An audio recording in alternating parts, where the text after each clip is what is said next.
La historia es fría, meticulosa y jueza de la realidad. Los intentos por trastocarla son a la larga fallidos y una prueba de ello es la valoración de un fenecido personaje histórico, Fidel Castro. Para muchos un mesías escogido, para otros un hombre abanderado por la derrota, un verdadero estratega del fracaso.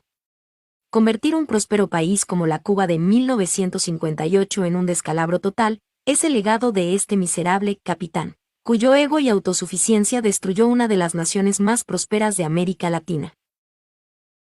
La disecación de la Ciénaga de Zapata.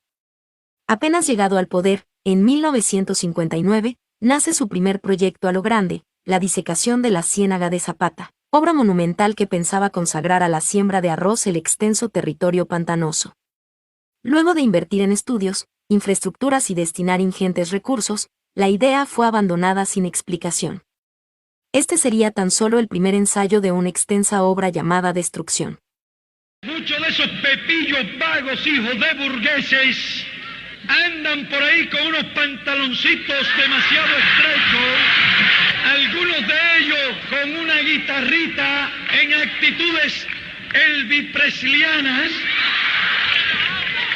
y que han llevado su libertinaje extremo de querer ir a algunos sitios de concurrencia pública a organizar sus shows feminoides. La SUMAP. En 1965 y hasta 1968, se llevó a cabo la creación de las Unidades Militares de Ayuda a la Producción, UMAP, verdaderos campos de reeducación para homosexuales y personas que, bajo criterios del régimen, tenían posiciones desviadas con respecto a los principios revolucionarios. Más de 25.000 hombres sufrieron desmanes de todo tipo, creando un amargo sabor en la sociedad cubana. Ya desde esa época se iniciaba una emigración masiva del llamado paraíso socialista. Entre el grupo de jovenzuelos y algunos no tan jovenzuelos que le dieron por comenzar a hacer pública ostentación de sus desvergüenzas. El cordón de La Habana. Los años 60 serían un caldo de cultivo para las grandes ideas de Fidel.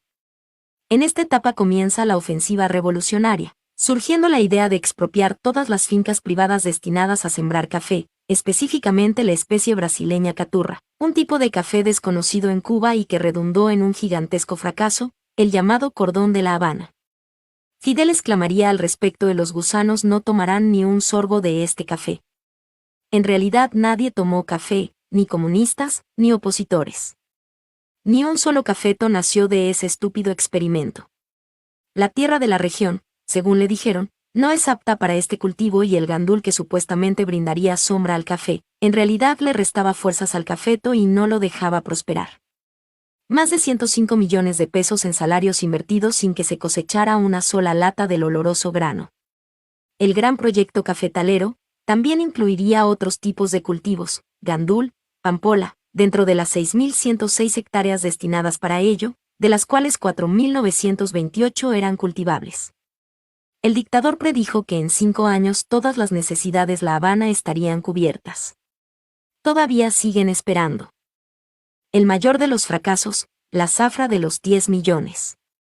Por esa época también se gestó la ilusión de que la isla era capaz de producir 10 millones de toneladas de azúcar en una sola zafra.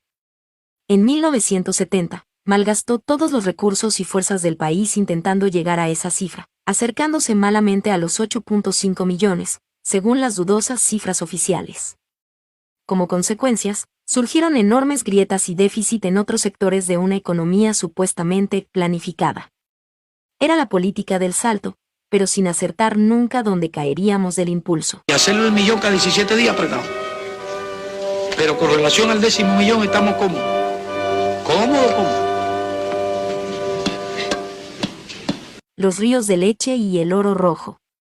Ubre Blanca, 1972-1986. La famosa y mimada vaca de Fidel que produjo 109,5 litros de leche, más de 4 veces la producción de una vaca corriente, en un solo día. Le hizo creer al comandante que los cubanos nadarían en ríos de leche. El ejemplar vacuno era un cruce entre un toro Holstein y un cebú, y las verdaderas causas de la alta producción radicaban en una enfermedad que tenía el animal. Paralelamente y eufórico por los resultados, Castro daba discursos donde explicaba las excelentes condiciones del país para la producción de carne de res, conocido en el mercado internacional como el oro rojo, y que Cuba pronto sería uno de los mayores exportadores del mundo. Las cabezas de ganado en Cuba disminuyeron de los 10 millones de cabezas en 1980 a menos de la mitad hoy en día. Siempre que se combina un gene rojo con uno negro, el animal sale negro. Pero cuando se combina un gene rojo de un animal negro con un gene rojo de otro animal negro, el animal tiene los dos genes rojos, entonces nace rojo. Resultados sociales. Mientras se diseñaban estas chapucerías económicas, el gobierno intentaba una reforma social, ignorando que los éxitos sociales están asociados a una economía sostenible que nunca ha existido en el país. Como consecuencia aumentó la pobreza extrema en todo el país. La pobreza extrema puede apreciarse en los datos de todo el periodo revolucionario, donde el consumo promedio bajó de 3.000 calorías a solo 1.800 calorías, en los años 90, cuando el llamado periodo especial. La infraestructura social caía en bancarrota, las escuelas se caían a pedazos, la calificación técnica de maestros y profesores se suplían con cursos emergentes de 3 meses, por lo que no hubo ni podía haber una educación saludable. Otro tanto ocurría en la salud. La carencia total de medicamentos en hospitales maltrechos, sucios y en estado deplorables. Este ha sido el resultado más escandaloso de la historia. Bajo la dirección del genio político de Fidel Castro, Cuba pasó a ser nominado como uno de los países más miserables del mundo. La Cuba de hoy es la realidad de una historia mal contada. Habrá que rehacer la historia de Cuba, empezando por reanimar su economía y bajo la óptica de cumplir con el principio básico de la verdad.